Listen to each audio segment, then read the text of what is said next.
안녕하세요. 저는 부산 서강교회 이의용 목사입니다. 이렇게 또 온라인으로 대하게 돼서 너무 반갑습니다. 벌써 제가 누꾸마 모임에 16년을 이렇게 온 것 같아요. 색다른 또 이렇게 방법이 돼서 너무 기쁘고요. 또 좋은 시간이 되면 좋겠습니다. 바라는 거는 늘 이렇게 앞으로도 사시다가 누꾸마 때 이렇게 만났고 모였고 예배드리고 들었던 말씀이 기억이 나고 좋은 그런 늘 바람이 있기를 원합니다. 오늘 성경 말씀 한 군데 보겠습니다. 사무엘상 2장 30절 말씀입니다. 성경 있으면 찾아보시고요. 제가 크게 읽겠습니다. 그러므로 이스라엘의 하나님 나 여호와가 말하노라. 내가 전에 네 집과 네 조상의 집이 내 앞에 영원히 행하리라 하였으나 이제 나 여호와가 말하노니 결단코 그렇게 하지 아니하리라. 나를 존중히 여기는 자를 내가 존중히 여기고 나를 멸시하는 자를 내가 경멸하리라. 아멘. 여기 말씀해 보면은 하나님 나 여호와가 말하노라 이렇게 시작을 했어요. 하나님이 계시는데 하나님이 계시는 것을 알고 하나님과 함께하는 사람, 또 하나님이 계시는 줄 모르고 하나님과 동떨어져서 사는 사람, 다양한 사람이 있는데 첫 번째 우리에게 성경은 무엇을 가르치냐면요, 하나님이 계시다는 것을 말씀을 합니다. 그 성경을 맨 먼저 열면은 창세기에도 태초에 하나님이 천지를 창조하시니라 이렇게 말씀을 하면서요, 하나님이 계신다는 것을 말씀을 했습니다. 동서양을 막론하고 모든 사람들은 다 신을 섬겨요. 제가 한번 텔레비를 보니까 히말라야 산에 있는 그 티베트 사람들도 이렇게 제가 보면 우습죠. 이렇게 작대기에다가 놓고 여러 깃발을 꽂고 거기에 이렇게 절을 하고 그 삼보 일배 하면서 이렇게 가는 그런 것을 보면서 어디든지 다 이렇게 신을 섬기는데 성경은 하나님 여호와를 우리에게 알려주고 하나님을 알며 하나님과 함께하는 삶이 있다는 것을 알려주고 그 자리로 우리를 초청합니다. 성경 안에 자세히 이렇게 봐서 아셔야 되겠지만 우선 간단히 성경이 말씀하신 하나님 어떤 분이신가 알려드리면은, 첫째는 무한하신 분입니다. 태초에 천지를 창조하시고 모든 사람도 지으시고 모든 것을 다스리시고 그분이 주인이시고 그래서 그분은 지혜가 무한하고 능력이 무한하고 사랑이 무한하십니다. 모든 이렇게 신들은 사람이 만들고 또 무엇 때문에 만들어져 있지만은 하나님은 스스로 계신 분이다.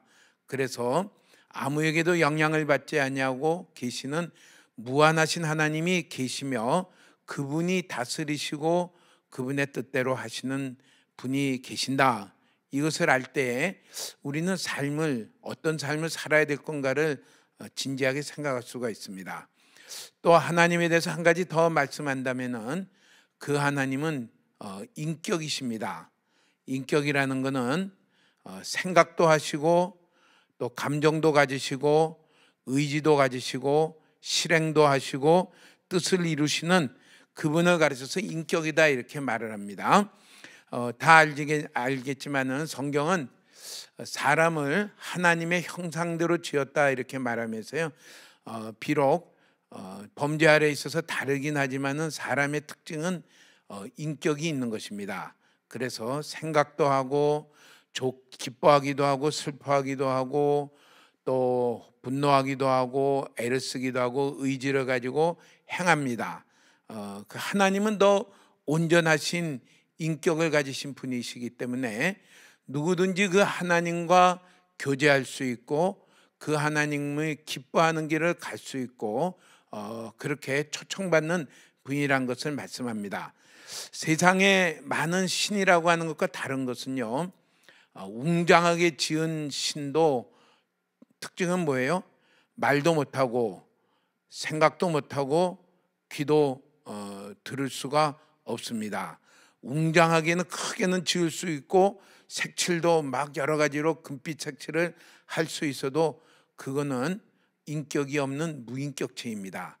그런데 성경에 말씀하시는 하나님은 인격체시고 무한하시고 그 하나님이 우리와 함께 하시기를 기뻐하시고 우리를 하나님과 함께 하시는 자리로 걸어가자고 초청하십니다. 사무엘상 여기서는 어떻게 이 하나님과 함께 갈 수 있을까? 우리가 하나님을 생각한다면은 이런 분이 계시다면은 내가 같이 가야 되겠다. 함께 꼭 붙어서 떨어지지 않고 걸어가야 되겠다.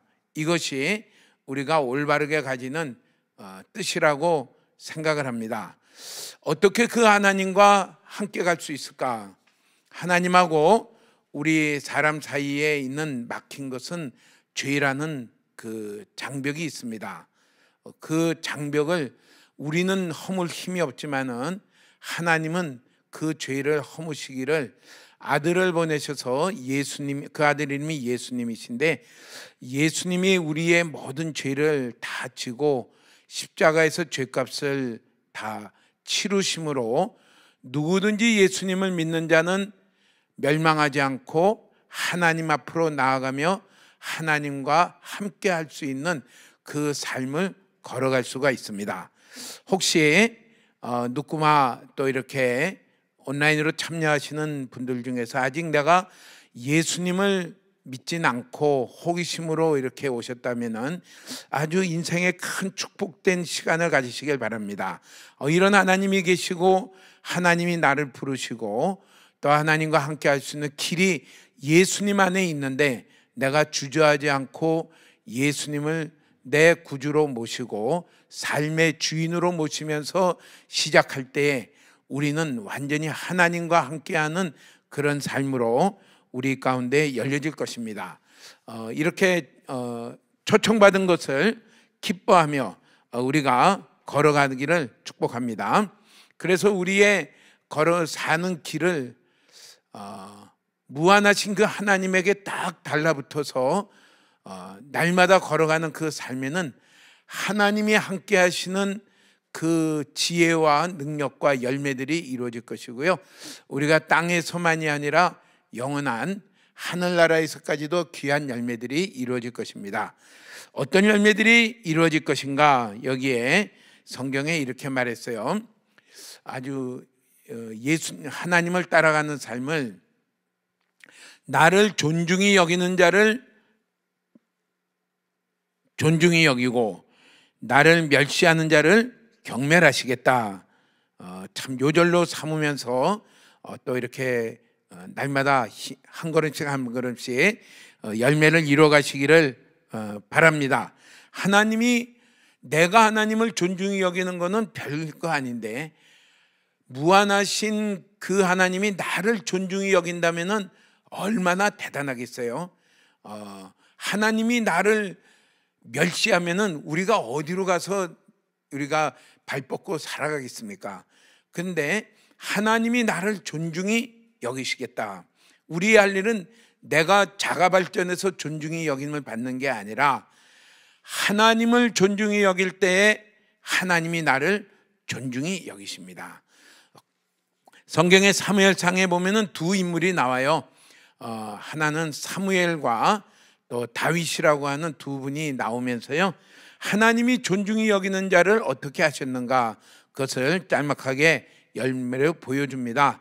사무엘 때는 나라가 거의 망할 뻔했어요. 그 성경을 아시는 분은 알겠지만은 이웃나라하고 전쟁에 하루에 4만 명이 죽었습니다. 그 당시 인구는 우리 지금보다 훨씬 적을 때고요. 지금 4만 명이라고 그러면요, 일개 사단도 넘어요.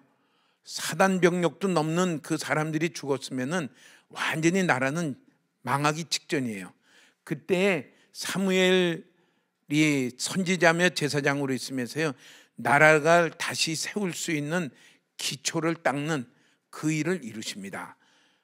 그러면서요, 그 다음에 다윗 왕으로 넘어갔을 때에는 나라가 그 이상 더 영광스러울 수 없는 나라로 영광의 꽃을 피웁니다. 그래서 지금도 이스라엘 나라의 국기는 다윗의 별입니다. 다윗 시대가 오늘 우리에게 이루어지기를 원합니다. 그 다윗은 원래 그렇게 출중한 사람인가 하면은 그렇지 않아요. 그는 산골 출신이에요. 그는 또 형제들이 이 8명인데 그 중에 막내예요. 근데 좀 형들이 뛰어나서요, 아버지도 별로 이렇게 기대하지 않는 아들인데요, 그가 양을 치면서 뒤에는 이 자라면서 골리앗을 이기고 뒤에는 가장 뛰어난 그 왕으로 세워집니다. 이게 하나님을 존중히 여기는 자를 존중히 여기는 것의 한 예로 성경은 우리에게 가르쳐주며, 오늘도 예수님 안에서 예수님을 믿어 하나님과 화목되고 하나님과 함께 가기로 그런 자격을 얻은 우리들에게 이 길을 조금도 흔들리지 말고 계속해서 걸어가는 자가 되도록 우리에게 보여줍니다. 그러면 문제는 무엇이냐면요, 하나님을 존중히 여긴다는 게 무엇일까? 그것을 아는 것이 중요하겠죠. 하나님을 멸시한다는 것이 무엇일까? 그 당시에 참고로 이때에 있는 사람들은 다 안식일을 지키고 다 하나님을 부르고 하는 사람들인데, 하나님은 분명히 말하기를 존중히 여기는 자는 존중 알고요, 멸시하는 자도 있다. 그것을 알면서 거기에 따른 보응은 존중히 여기는 자를 존중히 여기고 멸시하는 자를 경멸하시는 그 일로 열매가 이루어진 것입니다. 어떻게 하는 것이 존중히 여길까? 그것은 또 성경으로 들어가 봐야 돼요. 사무엘과 다윗은 어떻게 생활하고 살았는데, 그들은 매일 금식한 사람들이 아니에요. 어떻게 살았는데 하나님이 내 마음에 합하며 하나님을 존중히 여기는 자라고 기뻐하며 그들을 존중히 여기는 자가 되었을까? 그 삶의 특징을 몇 가지를 얘기한다면요, 우선 사무엘의 특징은 늘 제사장으로 제단 앞에 생활을 했고요. 둘째는 하나님이 자기에게 하시는 말씀을, 음성을 듣고 순종하는 일을 했을 때에 처음에는 사람들이 안 따라왔지만은 그 일들이 갈수록 하면서요, 열매를 거둔 것을 얘기해요. 다윗은 그가 양을 치면서 갈 때에 불평하지 않았어요. 아버지는 왜 나만 늘 이런 이 험한 일을 시키고 그러지 않고요, 양을 치면서 그 일을 충실히 했을 때에 그는 도망치지 않았습니다. 양을 잡아먹으려고 이리가 와도 도망치지 아니하고 어떻게 하면 이 일을 잘할 수 있을까 하면서요, 자기의 맡은 일에 충실하게 하면서요, 그 열매가 뒤에 골리앗을 이기는 실력을 닦는 그 길이 되었습니다. 둘째는 다윗은 하나님을 예배하기를 너무 좋아했어요. 그래서 시편의 많은 그 노래와 시가 다윗이 지은 시입니다. 셋째는 늘 그 하나님을 찾으며, 하나님, 오늘도 하나님의 은혜가 필요합니다, 어떻게 해야 될까 하고요, 하나님을 찾으며 끊임없이 하나님께 물어보는 사람입니다. 넷째는 그대로 순종한 사람입니다. 오늘 우리가 하나님을 존중히 여긴다는 것을 사무엘과 다윗이 한 일을 보면서요, 그것을 이렇게 엮어보면은 몇 가지로 이렇게 생각할 수가 있어요. 첫째는 자기가 만난 일이, 환경이 내 마음에 들든지 안 들든지 그 일들을 충실히 했다는 것입니다. 사실 하나님을 존중히 여기는 것은 어디 허공에다 대고 존중히 여길 수가 없어요. 내가 만나는 오늘 나의 입장에서, 나의 환경에서 그것이 좋든지 안 좋든지, 힘들든지 편하든지 그 자리가 하나님을 존중히 여길 수 있는, 존중히 해드릴 수 있는 유일한 자리이며, 그 일을 충실하게 할 때에 그것이 하나님을 존중히 하는 것입니다. 왜요? 그 일을 주신 분이 하나님이십니다. 그 일을 만드신 분이 하나님이십니다. 둘째는 그 하나님 앞에 예배하기를, 그 하나님을 찾기를 즐거워했습니다. 우리나라에는 참 새벽 예배라는 것이 지금은 좀 많이 줄어들었지만은 있어서요. 하루의 시작을 하나님 앞에 예배드리고 말씀으로 시작해야 되겠다. 그것을 하나님이 기뻐하세요. 제가 연세 드신 분들 이렇게 보면서 요새는 요양병원을 해요. 저는 제가 내과 전문의했다가 요양병원을 하고, 누가 목사가 내과니까 좀 반쪽 의사고 반쪽 목사 아니냐는데, 온전한 의사고 온전한 전문의고 온전한 또 목사입니다. 그 반반씩 쪼개서 한 게 아니라, 그런데 제가 이렇게 하게 된 동기 중에 하나는 연세가 많아서 자꾸 잊어버리는데, 하나님도 잊어버리고 천국도 잊어버리고 이제 소망이 없는 그분들에게 이건 그거 아니다. 예배하는 교회를 세워야, 예배하는 병원을 세워야 되겠다. 그래서 매일 찬송가 한 장 부르고 말씀 한번 듣고 기도하면은 그래도 가물가물 잊어버렸던 하나님을 다시 생각나고, 십자가가 다시 생각나고, 내가 갈 영원한 본향인 천국이 생각나고, 이렇게 해야 되겠다. 이게 참 중요해요. 이 예배를 드리는 그것이요, 하나님을 나의 예배를 받으실 분으로 존중히 여기는 것입니다. 저는 저희 어머님에 대해서 늘 감사하는데, 저희 어머님이 저희 때는 중학교 입학시험을 쳤어요. 모두 다 중학교를 잘 들어가야지 고등학교를 잘 들어가고, 대학교를 잘 들어가야지 좋은 데 취직하고, 그래서 좋은 부인 만나가지고 괜찮은 이런 가정을 이루는 행복에, 그 당시에는 중학교 때서부터 재수하고 막 난리인데, 저희 어머님이 그 당시에 저를 모여서 그룹 이렇게 공부하는데 다들 그렇게 공부했어요. 공부하면서 저희 어머니 하신 말씀이 뭐냐면요, 얘를 월요일날 시험 친다고 특별 공부시키겠다고 절대 부르지 마라. 주일날에는 예배 드리러 가야 되고요, 주일날에는 따로 구별해서 해야 되니까 절대 부르지 마라. 부르면은 내 그 다음서부터는 그 다음 날로 안 오겠다. 이러니까 그 그룹 가해 선생님이 나는 절대 안 불렀습니다. 월요일날 이렇게 특별 시험을 쳐도 저는 절대 안 불렀어요. 성적이 어떻게 됐을까요? 당연히 걔네들보다 좀 떨어지죠. 그 대신에 제가 이제 그렇게 된 다음부터는 어떻게 공부를 하냐면은, 주일날 안 하는 걸 하니까 토요일날 안 놀고 토요일날 공부하고 월요일날 새벽같이 일어나서 공부하니까 어느 정도 돼요. 다들 저는 서울에서 자라가지고 경기중학교 간다고 그러는데, 저희 어머니 생각은 경기중학교 가도 되고 안 가도 되고, 주일날은 절대 공부하면 안 된다, 예배드리고 절대 이래야 된다. 그게 하나님을 존중히 여기는 거예요. 그게 어디 갈까요? 경기중학교 가면은 붙을까 떨어질까 하니까 저희 어머님이 그럼 서울중학교 가지 뭐 하고서 서울중학교를 갔어요. 저는 서울중학교가 경기중학교보다 낫다고 말하는 사람이지만은 실제 석차에는 경기중학교가 더 나보다 잘하는 사람들이 먼저 갔어요. 솔직하게 인정하고. 근데 대학교 입학시험장 가서 면접시험 보러 봤는데, 우리 반 초등학교 때 우리 반에 했던 애들, 경기중학교 한 애들을 만났어요. 그때 3명이 들어갔는데 2를 만났어요. 나같이 똑같이 의대를 시험 쳤더라고요. 근데 이때 발표할 때 보니까 걔네 2은 다 떨어졌어요. 하나님을 존중히 여기면요, 지금 당장에는 잘 되는 보장은 없어요. 손해볼 수도 있고, 손해보는데도 불구하고 하나님과 하나님의 말씀을 존중해서 따라가는 그 일에는 하나님 반드시 하나님이 그 존중이 여기시도록 해주십니다. 이게 하나님이 하시는 약속이에요. 너무 감사한 약속이죠. 우리가 예배를, 제가 중고등부를 이렇게 하면서 좀 안타까운 거는, 시험 친다 그러면은 한 달 전서부터 예배를 안 와요.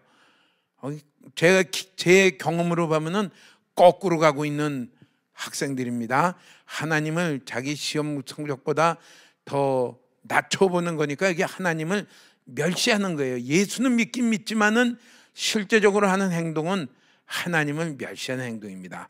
우리 누꾸마에 참여하는 우리 모든 분들은 하나님을 존중히 여기는 그런 대열에 다 서시기를 축복합니다. 셋째로는 그들이 하나님의 은혜가 꼭 필요하다는 걸 알았어요. 이게 참 중요한 깨달음이에요. 우리 사람들에게 가장 많은 착각 중에 하나는요, 내 힘으로 하면 될 줄 알아요. 내가 열심히 하고 노력하면 될 줄 알아요. 그건 천만의 말씀입니다. 하나님의 은혜가 모든 일에 필요하다는 것을 알기 때문에 다윗은 어떻게 합니까? 하나님, 이런 일이 있는데요 하고, 하나님, 그 다음에 뭐 합니까? 어떻게 해야 될까요? 묻고, 그리고 하나님의 인도대로 따라서 살아갑니다. 이게 하나님을 존중히 여기는 것입니다. 저희 자녀들은 3명인데요 아들이 3명이서 흔히 요새는, 옛날에는 굉장히 떳떳했는데요, 요새는 앞길이 딸이 하나 또 줘서 어떻게 노후 대책을 세우느냐 하고서 우스갯소리로 이렇게 얘기를 해요. 어느 아들이 제일 좋으냐면요, 작은 일이라도 자꾸 물어보는 아들이 괜찮습니다. 아버지 좀 기도해 주세요, 이런 일이 있습니다, 이렇게 해야 되겠습니다. 제일 제가 염려하는 아들은 누구냐면요, 괜찮아요, 항상 괜찮댔지. 자기가 하겠다고, 자기 힘으로 하겠다고 하면서, 그러면 제가 이렇게 또 눈치가 있어갖고 뭐 어떠냐, 뭐 이러냐 저러냐 하면서 눈치껏 제가 지금 얼마나 힘들까 하는 것을 갖다가 물어보게 됩니다. 하나님을 존중히 여긴다는 건요, 모든 걸 하나님, 여기서도 은혜가 필요합니다. 어떻게 해야 될까요? 하나님, 어떻게 해야 될까요? 큰 일이든지 작은 일이든지 모든 일에 그렇게 나아가는 그것이 하나님을 존중히 여기는 사람입니다. 그렇게 우리는 작은 일에서부터요, 그렇게 자꾸 연습하시기 바랍니다. 하나님, 나의 모든 시험을 치는 일이든지 앞으로 나의 진로라든지 내가 무엇을 해야 되는지, 하나님, 제가 여기서도 은혜가 필요합니다. 무엇을 해야 되는지, 어떻게 해야 되는지. 아까 요양병원 얘기가 나왔지만은, 요양병원을 이렇게 해야 되겠다, 이제 예배드리는 요양병원을 세워야 되겠다 이 생각이 드니까 막 시작을 하려고 그랬는데 여러 사람들이 말렸어요. 그 요새 사양길인데 가면은 망할 수 있는데, 말렸는데도 했어요.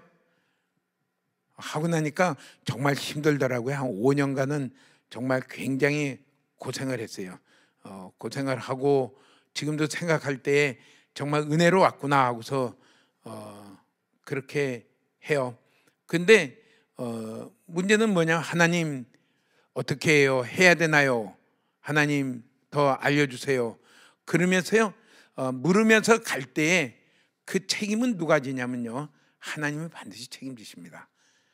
오늘 우리에게 내가 은혜가 필요한 사람입니다, 조그만 일에도 은혜가 필요한 사람입니다 하면서 나아가는 그것이 하나님을 존중히 여기는 것입니다.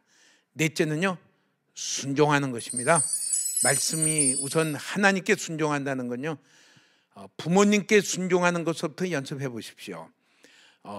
목사님께 순종하는 것부터 연습을 해 보십시오. 그러면서 하나님의 말씀이라면은 말씀을, 십계명에 있는 말씀부터 순종하는 걸 연습해 보십시오. 하나님은 말씀을 우리 마음의 생각으로 다른 사람을 통해서 여러 가지로 우리에게 말씀하십니다. 2가지로 그냥 예를 들어볼게요. 제가 고등학교 2학년 겨울방학 때 이제 고3 올라가는 할 때 저희 목사님이 새해 이의용 선생 이번에는 주일학교 교사 좀 해보지. 그래서 제가 어떻게 했어요? 다들 철수하는 판에 고등학교 3학년 올라가는데 교사 해보지. 그래서 제가 목사님이 말씀하시는데 감히 안 해요 하고 말할 수도 없어서 예 하고 했어요. 예 하고 이제 고등학교 고2 겨울방학 1월달서부터 이렇게 하면서 뭐 잘하겠습니까? 그냥 지사님 아들 둘 데리고서 그의 한 해를 2명이서 시작해서 2명으로 끝낸 한 해를 했는데, 참 그렇게 순종한 그게 막상 고3이 돼서 이렇게 하니까 하나님이 굉장히 집중력을 주셨어요. 수업에 이렇게 들으면은 거의 외울 정도로 집중력을 줬어요. 그러면서 쉬는 시간에, 걸어가는 시간에 공부한 거를 쭉 이렇게 하다가 막히는 게 있으면 아, 요거 내가 이해가 안 됐구나. 그래서 그걸 공부하고 그러고서 하니까요, 세상에, 제가 말을 가끔 실수하는데 무슨 실수냐, 공부보다 쉬운 게 없다, 그런 실수를 가끔 가다가 무의식 중에 발언을 합니다. 아유, 공부보다 쉬운 게 어디 있느냐, 그거 참 그 저절로 다 되는 건데. 근데 가만히 생각해 보니까 그게 은혜더라고요. 왜 이 은혜가 내게 왔을까 생각을 해보니까 순종하는 거예요. 순종하는 거예요. 우리 자꾸 죄를 짓는 데는 순종하면 안 되지만은 죄가 아닌 이상에는 부모님께 순종하고요, 목사님께 순종하고요, 또 하나님 말씀에 순종하고 달려가는 그 길로 성장하시길 바랍니다. 이게 존중이 여기는 거예요. 또 한 번은 제가 개원을 했는데요, 이의용 내과의원 하고서 입구에다가 서울의대 졸업 하고서 이렇게 다 붙여놓고 했는데 아무도 안 와. 야, 이 사람들이 또 안 와. 하루에 몇 명 봤냐면요, 첫날 12명 봤어요. 아침 9시부터 오후 6시까지 시간이 몇 시간이에요? 9시간 동안에 12명 봤으니까 1시간에 한 명 봤다가 30분에 한 명 봤다가 할 일이 없더라고요. 그래서 한 6개월 하다 보니까 이게 20명도 안 돼. 근데 하루는 어떤 분이 오더니 선생님, 장소를 잘못 골랐습니다. 저기 자갈치에 가면은 사람도 많고 선생님이면 뭐 그냥 대번에 80명 봅니다. 저는 서울 사람이라 자갈치고 어디 가면 가보자 했더니 갔더니 진짜 사람이 많고 마침 또 병원 하던 자리도 있어서 내가 글로 가야 되겠다고 생각을 하고 차를 타고 와서 이제 딱 내리려고 하는데 마음속에 무슨 생각이 뽀로로 올라와요. 마치 하나님이 말씀하는 것 같아요. 내가 거기 가서 잘 되면은 나는 어떻게 되냐? 분명히 하나님이 나는 어떻게 되냐? 거기 가서 잘 되면은 당연히 내가 예수 믿는 사람이 은혜로 잘 됐습니다 하지만은 실제는 뭐예요? 이전 장소에서는 안 됐는데 장소 옮기니까 잘 됐습니다. 장소가 옮기니까 정말 잘 되네요. 그렇게 되지 않겠느냐? 내가 어떻게 되냐? 그래서 하나님, 내가 안 옮기겠습니다 하고서 거기서 자갈치에서 올 때까지는 옮기겠다고 마음을 굳게 먹고 왔다가 그 다음에는 내리면서 안 옮기겠습니다 했는데 일은 그 다음부터 일어났어요. 갑자기 환자들이 막 와요. 그래갖고 그 달에 100명이 넘어갔어요. 갑자기 한 사람만 갖고 안 돼갖고 또 사람 채용해야 되겠다. 하나님도 자존심이 굉장히 세요. 그리고 달아봐요. 나를 정말 신뢰하냐, 나를 정말 의지하냐, 달아보고 나서 괜찮으니까 그 다음에는 존중이 여깁니다. 오늘 우리는 하나님이 우리를 이 길로 초청을 했어요.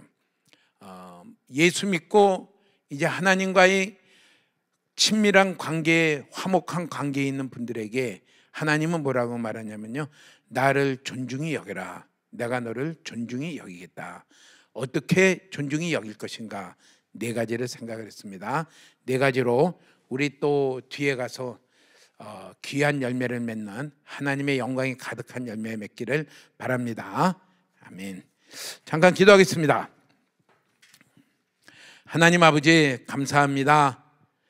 저희들을 부르시고 또 저희들에게 하나님과 함께 갈 수 있는 그런 축복을 주시고 인도하심을 감사합니다. 하나님, 저희들에게 세상에서 늘 습득한 경험과 여러 가지 지혜들을 이길 수 있는 은혜를 부어주시고 언제든지 하나님만이 전부가 되게 하여 주시고 하나님에게 딱 달라붙어서 따라가는 저희들의 길이 되게 하여 주셔서 언제든지 하나님을 존중히 여김으로 하나님께서 기뻐하는 한 분 한 분들이 다 되게 하여 주시옵소서. 예수님 이름으로 기도합니다. 아멘.